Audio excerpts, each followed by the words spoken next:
Good morning વિદ્યાર્થી મિત્રો, જય Shri Krishna. Kalrav model school online એજ્યુકેશનમાં તમારું હાર્દિક સ્વાગત છે. ધોરણ 5 આજનો આપણો વિષય છે આસપાસ. આસપાસની અંદર આપણે ચેપ્ટર નંબર 9 છે કે એ શરૂ કર્યું હતું. નામ શું છે તો કે ચડીએ ઊંચા ચઢાણ. નામ જ એવું છે કે એમાં આપણે કેની વાત કરીએ છીએ તો કે પર્વતની.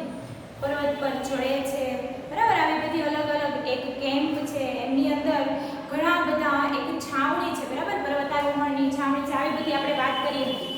ઓકે, એમાં કઈ કઈ મુશ્કેલી આવે છે, કઈ રીતના આખી આ છાવણી છે કામ કરે છે. છાવણી એટલે શું થાય? ટુકડી. ઓકે, તો એ બધું આપણે થોડું ઘણું જોયું હતું. હવે આપણે પેજ નંબર જે કઈ 80 છે ત્યાં આવ્યા છીએ, તો બધાએ 80 નંબરનું પેજ છે એ ખુલ્લું રાખવાનું છે. અમારે ટેકલા ગામ, ટેકલા છે ગામનું નામ છે. અમારે ટેકલા ગામ પહોંચવા 15 કિલોમીટર ચાલવાનું હતું. યાદ રાખજો કેટલું? 15 કિલોમીટર જેટલું એમને ચાલવાનું હતું ટેકરા ગામ પહોંચવા. તે ગામ 1600 મીટરની ઊંચાઈએ હતું. ઊંચાઈ પર આવેલું હતું. કેટલી ઊંચાઈ તો કે 1600 મીટરની ઊંચાઈએ આ ગામ છે આવેલું હતું. અમારી પીઠ પર લટકાવેલા થેલામાં અમારે જરૂરી બધી વસ્તુઓ જેવી કે ખોરાકના પડીકા, ઓકે, પાણીની બોટલ, દોરડું, કડી, પ્લાસ્ટિકની સીટ, ડાયરી, રૂમાલ, સાબુ, પોટ, સિસોટી, ગ્લુકોઝ. ગ્લુકોઝ શું છે તો કે જ્યારે આપણને નબળાઈ આવે ત્યારે આપણે ગ્લુકોઝ વાળું પાણી પીએ તો આપણને શક્તિ આવી જાય. ગોળ, ચણા અને બીજો અન્ય નાસ્તો. અમે પગથિયા જેવા ખેતરમાં ફળો અને શાકભાજી વાવેલા જોઈ શકતા હતા. હવે વિસ્તાર કેવો હતો? ટેકરાવાળો વિસ્તાર હતો, તો ત્યાંના ખેતર કેવા હતા? આ રીતના પગથિયા પાડેલા હતા, બરાબર. આ રીતના શું કરેલા હતા? પગથિયા પાડેલા હતા. અને એ પગથિયા એવી રીતના હતા ને એમના પર શું વાવ્યું હતું તો કે ફળો અને શાકભાજી છે એ વાવેલા હતા. અમે કર્નલ રામસિંહને 90 મીટરની ઊંચાઈએ સપાટ ખડક પર ખીલા અને દોરડા સાથે ઊભેલા જોયા. કોને? કર્નલ રામસિંહને. કેટલા તો કે 90 મીટરની ઊંચાઈએ. અમને પહેલા ખડકનું સાવધાનીપૂર્વક અવલોકન કરવામાં કહેવામાં આવ્યું અને જ્યાં અમે અમારા હાથ અને પગ મૂકી શકીએ તે જગ્યાઓ ઓળખવાનું કીધું હતું. હવે આપણે કોઈ ધારો કે આ પર્વત આપણે ચડવાનો છે તો કે આ સપાટી પર કઈ કઈ જગ્યાએ આપણે આપણો હાથ અથવા તો પગ મૂકી શકશું એ આપણે અહીંયા નીચે ઊભા બરાબર. અહીંયા આ જે સપાટી છે ત્યાં નીચે ઊભા આપણે નક્કી કરવાનું રહેશે. આજે હું પીછેહટ કરવાની નથી, હું હારમાં પ્રથમ જ ઊભી રહી. આજે જે કઈ તે પેલી છોકરી હતી, બરાબર, કે જે પહેલા શું કરતી હતી? ડરતી હતી, બરાબર, પાછળ રહેતી હતી. પણ હવે એને એક વખત જે ધસમસતો નદીનો પ્રવાહ હતો એમાંથી એ પાર થઈ ગઈ. પછી હવે એમનામાં શું આવી ગઈ છે? હિંમત આવી ગઈ છે. અને શું કહે છે કે આજે હું ડરવાની નથી. પોતાની કમરની આજુબાજુ શું કર્યું? દોરડું બાંધ્યું, કડી બાંધી અને લટકેલું જાડું દોરડું પકડ્યું. તેઓએ દોડતા હોય તેમ ચડવાનું ચાલુ કર્યું. મેં પણ મારી કડી બાંધી, બરાબર. એને પણ શું કર્યું? એમની કડી છે કડી બાંધી. ત્યાર પછી મેં મારું પહેલું ડગ ભર્યું ને હું લપસી પડી.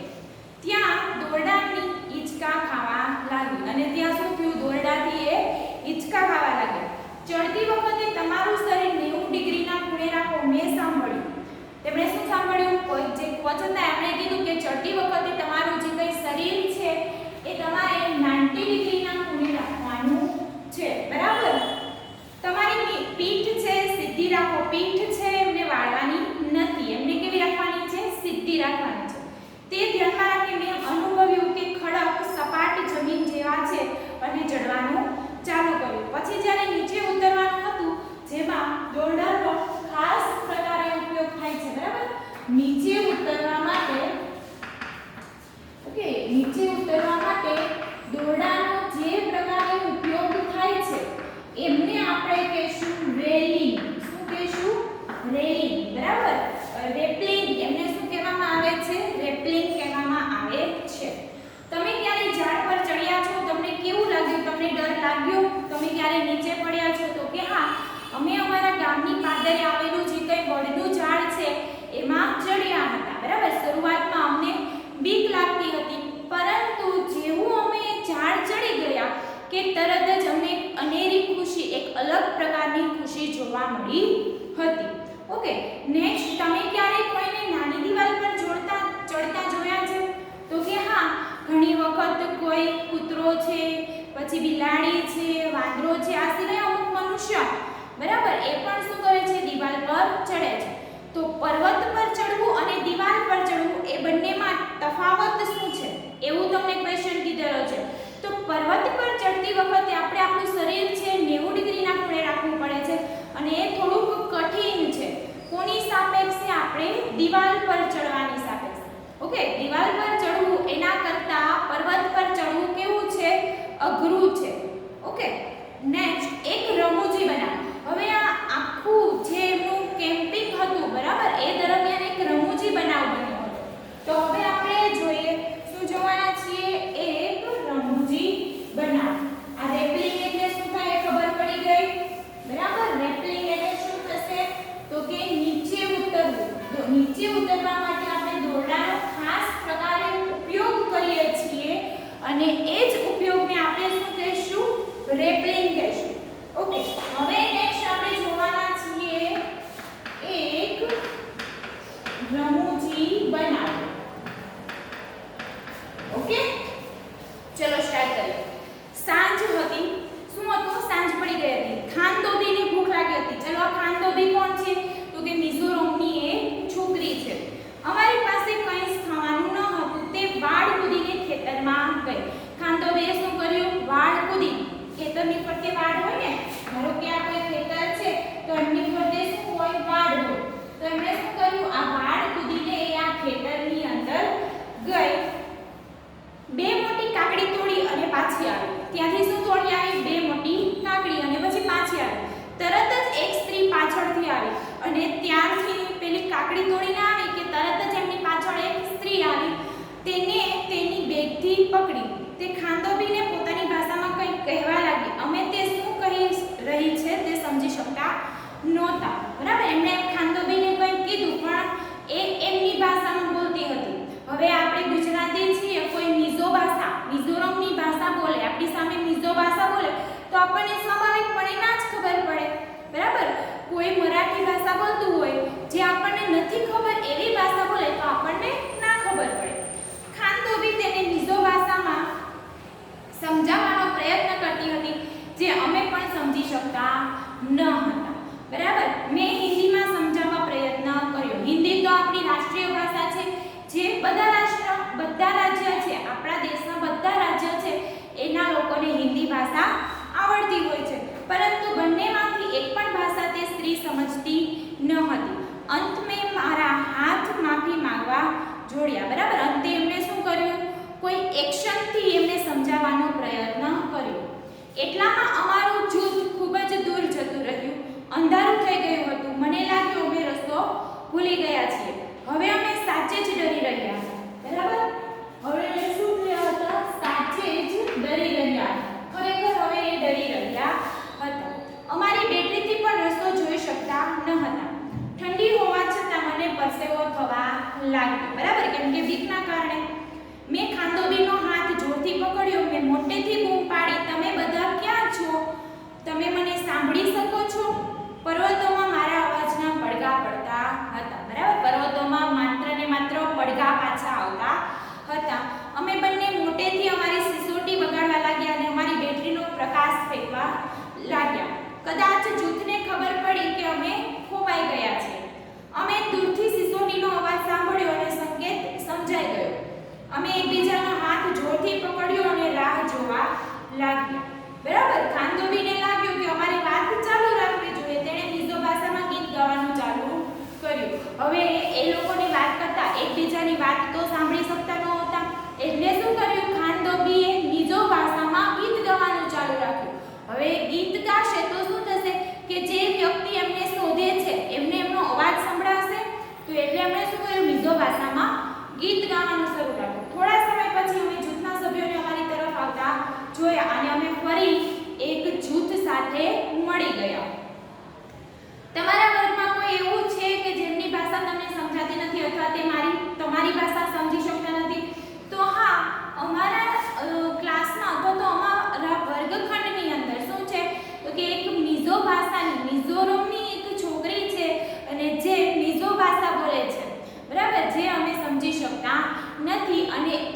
અમારી ગુજરાતી ભાષા છે એ સમજી શકતી નથી. તો પછી તમે એમની સાથે વાત કરવા માટે કયો રસ્તો કરો છો? તો આપણે એમની સાથે વાત કરવા માટે શેનાથી? તો કે હાવભાવથી, એક્શનથી આપણે એમની સાથે વાત કરીએ છીએ. તમે ક્યારે તમારો રસ્તો ભૂલી ગયા છો પછી તમે શું કર્યું? તો કે હા, અમે અમારો રસ્તો ભૂલી ગયા હોય ત્યારે શું કરીએ છીએ? ત્યાં આપણને આજુબાજુમાં જોવા મળતા વ્યક્તિને પૂછીએ છીએ અથવા તો આપણે કોને પૂછીએ છીએ? તો અથવા તો ત્યાં કોઈ વેચવાવાળા ફેરિયા કે પછી શાકભાજી વેચવાવાળા અને અથવા કોઈ બીજું કોઈ વ્યક્તિ છે આજુબાજુમાં તો આપણે એમને પૂછીએ છીએ. તમારે વિચારે ખાંડોબીએ કેમ મોટેથી ગીત ગાયું? તો આપણે હમણાં જોયું કે ખાંડોબી મોટેથી ગીત ગાશે તો એમને એમના જે કઈ જૂથવાળા છે એમને શોધવામાં શું થશે? સરળતા રહેશે. કેમ કે જે સાઈડ અવાજ આવે છે એ સાઈડ જ એ લોકો શોધતા આવશે. તમે કોઈને ડરથી બચવા માટે કોઈ ખાસ એવી પ્રવૃત્તિ કરતા જોયા છે? તો કે હા, જ્યારે અમુક વ્યક્તિ કેવા હોય કે કૂતરાથી ડરતા હોય, બરાબર? તો એ શું કરે? જેવું કૂતરાને જોવે કે આજુબાજુમાં કોઈ વ્યક્તિ ચાલ્યું જાય છે એમની પાછળ સંતાઈ જાય છે, બરાબર? તો આ એક નંબર થયો. બીજા નંબર પર ધારો કે કોઈ વ્યક્તિ છે એ ઊંચાઈ પર જતા બીવે છે, તો શું કરશે? એ ઊંચાઈ પર ગયા પછી નીચેની જે કંઈ ખીણ છે એમાં જોશે નહીં, એ જોવાનું ટાળશે, એટલે એમને ઉપર જતા બીક લાગશે નહીં. ત્રીજા નંબરે તો કે ધારો કે કોઈ વ્યક્તિ એવું છે કે જે શું કરે છે? અંધારામાં બીવે છે, તો શું કરશે? અંધારામાં બીતા બીતા એ કોઈ ભગવાનનું નામ લેવાનું ચાલુ કરી દેશે, જય હનુમાન બાપા કે એક્સ્ટ્રા કોઈ પણ, બરાબર? તો આ રીતે કોઈ વસ્તુથી કોઈ વ્યક્તિ બીવે છે તો એ એક પ્રકારની શું કરે છે? અલગ અનુભૂતિ કરે છે અને અલગ પ્રવૃત્તિ કરતા કરતા એ કાર્ય કરે છે. હવે આપણે જોવાના છીએ એક ખાસ મહેમાન, બરાબર? હવેનો ટોપિક આપણો શું છે? એક ખાસ મહેમાન. આ રઘુજી બનાવ છે એ ખબર પડી ગઈ. હવે જોવાના છીએ આપણે એક ખાસ મહેમાન. ચલો, રાત્રિ ભોજન બાદ અમે ખાસ મહેમાન બચેન્દ્રી પાલને મળ્યા. ચલો, આપણા ખાસ મહેમાન કોણ છે? તો કે બચેન્દ્રી પાલ, બરાબર? રાત્રિના ભોજન લીધા પછી આ લોકો કોને મળે છે? તો કે આ બચેન્દ્રી પાલ નામના જે કઈ વ્યક્તિ છે એ વ્યક્તિને શું કરે છે? મળે છે.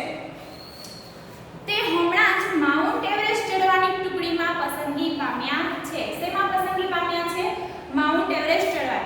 તેઓ બ્રિગેડિયર જ્ઞાનસિંહ, બરાબર? બ્રિગેડિયર જ્ઞાનસિંહના એમને શું મળ્યા છે? આશીર્વાદ મળ્યા છે. બ્રિગેડિયર જ્ઞાનસિંહના આશીર્વાદ કોને મળ્યા છે? બચેન્દ્રી પાલને મળ્યા છે. તે સાંજ ખુશીની હતી, અમે ગીતો ગાતા હતા, બરાબર? બચેન્દ્રી પણ અમારી સાથે પ્રખ્યાત પહાડી ગીત બેડુ પાકો બારામાસા કફલ પાકો ચૈતા મેરી છે લાયક ગીતની કડી છે, બરાબર? પહાડી ગીતની કડી છે અને તેના પર નૃત્ય કરવામાં જોડાયા. જે કઈ વ્યક્તિઓ, જે કઈ આ બધા છોકરાઓ હતા એ તો ગાતા હતા, પણ એમની સાથે સાથે આ બચેન્દ્રી પાલ છે પણ એમની સાથે જોડાયા. તે સમયે અમને ખબર ન હતી કે બચેન્દ્રી પાલ ભારતની માઉન્ટ એવરેસ્ટ ચડવાવાળી પ્રથમ મહિલા, બરાબર? માઉન્ટ એવરેસ્ટ ચડવાવાળી પ્રથમ મહિલા કોણ હતી? તો કે બચેન્દ્રી પાલ. ઇતિહાસનું સર્જન કરશે. બરફમાં છાવણી. હવે શું છે? બરફમાં છાવણી. નેક્સ્ટ આપણો ટોપિક છે બરફમાં છાવણી. ચલો, અમે 2134 મીટરની ઊંચાઈએ ઊભા હતા. અમારી રાત્રિ અહીં વિતાવવાની હતી. દરેક જણ તંબુ બાંધવામાં વ્યસ્ત હતા. અમે તંબુ માટે અને પાથરવા માટે 2 પડની પ્લાસ્ટિક ચાદરનો ઉપયોગ કર્યો અને ખીલાઓ મારી તંબુ લગાવવા લાગ્યા, બરાબર? જેમ જેમ અમે એક બાજુથી તેને બાંધતા તરત જ બીજી બાજુથી પવન તેને ઉડાડી દેતો. હવે પર્વતવાળી સપાટી હતી તો શું થાય? ઊંચાઈએ પવન પણ વધારે લાગે, તો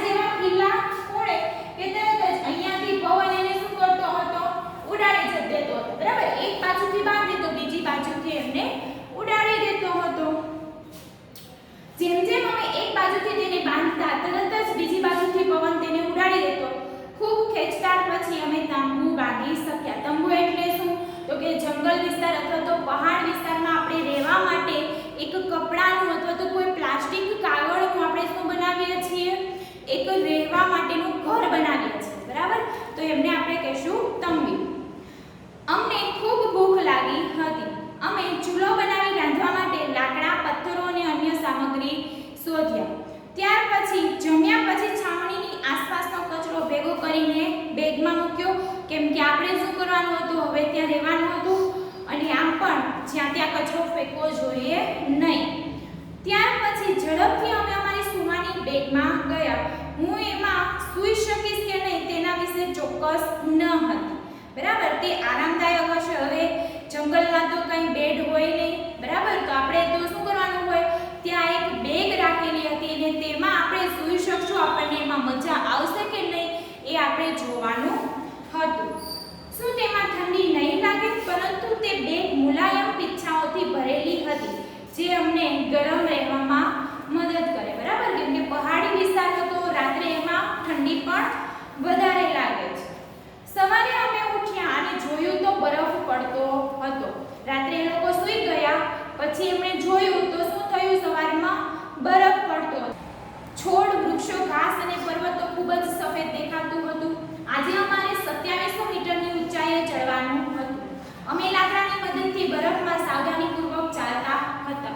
એ ખૂબ જ મુશ્કેલી ભર્યું હતું કારણ કે અમે લપસતા જતા હતા. તેમ છતાં પણ બપોરે અમે બરફથી છવાયેલા પર્વતો પર પહોંચ્યા.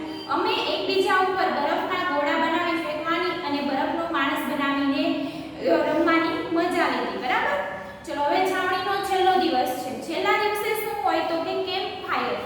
કેમ્પ ફાયરની તૈયારી કરતા હતા. દરેકે જૂથે કાર્યક્રમ કરવાનો હતો. અમે કેમ્પ ફાયરમાં જોક્સ પર હસીને, ગાઈને અને નૃત્ય કરીને મજા લેતા હતા. મધ્યરાત્રિ થઈ. બ્રિગેડિયર જ્ઞાનસિંહ છે એ શું થયા, ઊભા થયા અને મને બોલાવી. મેં વિચાર્યું, અરે હવે મેં શું કર્યું? પરંતુ સાહેબે મારું નામ સૌથી સારા પ્રદર્શન માટે જાહેર કર્યું અને હું સ્થિર જ ઊભી રહી ગઈ અને એમણે મને આશીર્વાદ આપ્યા અને મારા ગાલ પર ખુશીના આંસુ છલકાઈ ગયા. બરાબર, હવે તંબુની આજુબાજુ ખાડો શા માટે ગાળ્યો હશે? તો કે કોઈ જીવજંતુ છે અથવા તો કોઈ પ્રાણી છે, હિંસક પ્રાણી છે, એ પેલો જે કંઈ તંબુ બાંધેલો છે એમની અંદર ના આવી શકે એટલે તંબુની ફરતે ખાડો કરવામાં આવ્યો. પર્વતારોહણ સિવાય બીજી અન્ય કઈ વસ્તુ તો કે આપણે નદી પાર કરવી, બરાબર, દરિયામાં જવું, આ સિવાય ઘણી બધી એવી વસ્તુઓ છે કે જે કેવી છે, સાહસિક છે. કલ્પના કરો અને લખો, શું તમે પર્વત ઉપર છો, તમે ત્યાં કેવો અનુભવ કરો છો? તમે શું જોઈ શકો છો? આપણે એક તો પર્વત ઉપર હોઈએ એટલે આપણને એક તો આનંદનો અનુભવ થાય. ખૂબ જ એવું મન આપણું પ્રફુલ્લિત થઈ જાય, એકદમ આપણે ફ્રેશ જેવું ફીલ કરીએ. બરાબર, આ સિવાય તો આપણે પર્વત ઉપર ઊભા શું જોઈ શકીએ તો કે નીચેની જે કંઈ ખીણ છે એ ખીણ જોઈ શકીએ. આ સિવાય નીચે આવેલા નાના નાના જે કંઈ તળાવ છે, બરાબર, એ આપણને એકદમ મસ્ત નાના નાના ચોરસના હોય એ રીતના આપણને તળાવ દેખાય. ઓકે, ચલો ત્યાર પછી આપણે હવે જોવાના છીએ વિચારો. બચેન્દ્રીએ પહાડ પર ભારતનો રાષ્ટ્રધ્વજ કેમ ફરકાવ્યો? તો કે બચેન્દ્રી ભારતના પ્રથમ મહિલા હતા કે જેમણે માઉન્ટ એવરેસ્ટ શું કર્યો હતો, ચડ્યો હતો પ્રથમ વખત. બરાબર, એટલા માટે બચેન્દ્રીએ ત્યાં જઈને શું કર્યું, ભારતનો રાષ્ટ્રધ્વજ ફરકાવ્યો. તમે આપણો રાષ્ટ્રધ્વજ ક્યારે ફરકાવેલો જોયો છે? આપણા રાષ્ટ્રધ્વજ વિશે માહિતી આપો. તો હા, આપણે આપણો રાષ્ટ્રધ્વજ ક્યાં જોઈએ છીએ તો કે જ્યારે આપણે ક્રિકેટ ટીમ મેચ રમાતી હોય ત્યારે આપણી ક્રિકેટ ટીમ છે શું કરે છે, રાષ્ટ્રધ્વજ ફરકાવે છે, આપણું રાષ્ટ્રગીત ગાગે છે. બરાબર, હવે આપણો રાષ્ટ્રધ્વજ કેવો છે તો કે રાષ્ટ્રધ્વજમાં કેસરી રંગ, પછી સફેદ રંગ અને પછી લીલો રંગ એમ 3 કલરના પટ્ટા જોવા મળે છે. અને સફેદ રંગના પટ્ટામાં શું જોવા મળે છે આપણને તો કે અશોક ચક્ર છે, એ અશોક ચક્ર આપણને જોવા મળે છે. ઓકે, 6 થી 8 બાળકોનું જૂથ બનાવો. તમારા જૂથ માટે ધ્વજ બનાવો. તમે શા માટે તે ભાત પસંદ કરી સમજાવો. તમે કોઈ બીજા દેશનો રાષ્ટ્રધ્વજ જોયો છે તો કે હા, જ્યારે આપણે ક્રિકેટ રમતા હોય છે, બરાબર, જ્યારે ક્રિકેટ ટીમ રમવાની હોય છે તો ક્રિકેટની રમત વખતે બે અલગ અલગ દેશની ક્રિકેટ ટીમ હોય છે. બરાબર, તો ત્યારે બીજા અન્ય દેશ જેમ કે ઓસ્ટ્રેલિયા છે, બરાબર, તો ઓસ્ટ્રેલિયા છે, અમેરિકા છે, આ રીતના અલગ અલગ દેશની ટીમ છે એ પોતાનો રાષ્ટ્રધ્વજ ફરકાવે છે અને એ વખતે અમે બીજા અન્ય દેશનો રાષ્ટ્રધ્વજ જોયો છે અને એમનું સાથે સાથે રાષ્ટ્રગીત પણ ગવાય છે. તો અહીંયા આપણું જે કંઈ ચેપ્ટર નંબર 9 છે શું થાય છે, પૂર્ણ થાય છે. આજનું જે કંઈ હોમવર્ક છે હું તમને સ્વાપોથીમાંથી ફોટા પાડીને મોકલી આપીશ જે તમારે સારા અક્ષરે લખવાનું રહેશે.